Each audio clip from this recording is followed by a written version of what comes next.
তো হ্যালো বন্ধু, আজ বাড়িতে হয়েছিল পোলাও। আর পোলাও কেন হয়েছিল, বাড়িতে জামাইবাবু এসছে তাই।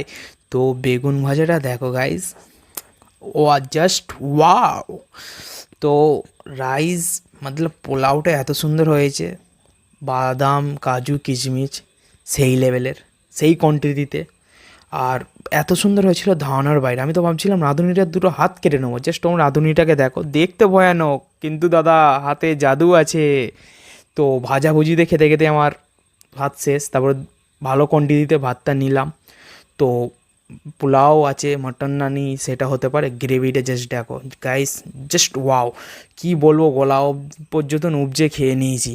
খেয়ে নিয়ে তো বাপরে ওম ফ। তারপর গাইস মাটনটা দেখো, হাত ধোয়ার আগে দেখছি ভেঙে যাচ্ছে, মানে গলে যাচ্ছে।